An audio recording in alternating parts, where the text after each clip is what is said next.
तो बच्चों आज हम लोग अलंकार पर चर्चा करेंगे।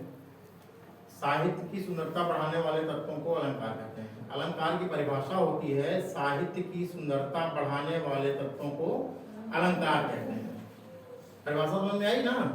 साहित्य की सुंदरता बढ़ाने वाले तत्वों को अलंकार कहते हैं। अलंकार दो प्रकार के होते हैं। नंबर एक शब्दालंकार, नंबर दो अर्थालंकार। जब साहित्य की सुंदरता शब्दों के जरिए बढ़ती है तब शब्दालंकार होता है, और जहां पर साहित्य की सुंदरता उसके अर्थ के जरिए बढ़ती है वहां अर्थालंकार होता है। इन तीनों अलंकारों के तुम्हारे कोर्स में तीन तीन भेद होते हैं। नंबर एक शब्दालंकार आता है। शब्दालंकार के भेद देखो। शब्दालंकार का पहला भेद अनुप्रास अलंकार, दूसरा भेद यमक अलंकार, तीसरा भेद श्लेष अलंकार।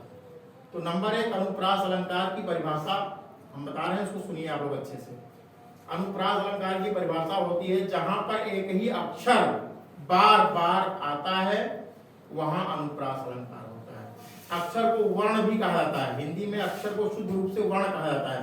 जहां पर एक ही वर्ण बार बार आता है, बार बार आता है कहो चाहे आवृत्ति होती कह दो, जहां पर एक ही वर्ण की आवृत्ति होती वहां अनुप्रास अलंकार होता है। चाहे सरल शब्दों में कह दो, जहां पर एक ही अक्षर बार बार आता है वहां अनुप्रास अलंकार होता है। जैसे चंदू के चाचा ने चंदू की चाची को चांदी के चम्मच से चटनी चटाई, इसमें कौन सा अक्षर बार बार आया? ऐसे ही बहुत से हैं। रघुपति राघव राजा राम, कौन सा अक्षर आया बार बार?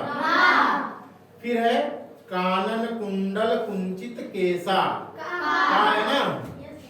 समझ आ रही बात नहीं? या जो न होत जग जन्म भरत को, धर्म धुरी धरि धरनि धरत को। धाय यानी एक ही अक्षर जहां बार बार आता है वहां पर कौन अलंकार होता है? अनुप्रास अलंकार। मैं सुना रहा हूं, पहचान के बताइए कौन सा अक्षर किस लाइन में आया, पहचानना है आपको, है? कूलन में केली में कछारन में कुंजन में क्यारीन में कालीन कालीन किल कंत है। काहे पद्मा कर परागन में पानहु में पानन की पीकन पलासन पगंत है। कौन सा? द्वार में दिशान में दुनी में देश देशन में देखो दीप दीपन में दीपत दिगंत है। बीटिन में ब्रिज में नवेलिन में वेलिन में बनन में बागन में बगरो बसंत है। बा है ना? तो हर लाइन में अलग अलग अक्षर आ रहा है ना। जहां पर एक ही अक्षर बार बार आए, बार बार आ रहा नहीं आ रहा, जहां पर एक ही अक्षर बार बार आता है वहां कौन सा अलंकार होता है? वहां अनुप्रास अलंकार होता है। ये भी अनुप्रास अलंकार की परिभाषा। तो उदाहरण देखिए, नंबर एक उदाहरण रघुपति राघव राजा राम, पहला उदाहरण है ना, रघुपति राघव राजा राम। उदाहरण नंबर दो कानन कुंडल कुंचित केशा। उदाहरण नंबर तीन चारु चंद्र की चंचल किरणें खेल रही हैं जल थल में। उदाहरण नंबर चार जो न होत जग जन्म भरत को, धरन धुरी धरि धरन धरत को।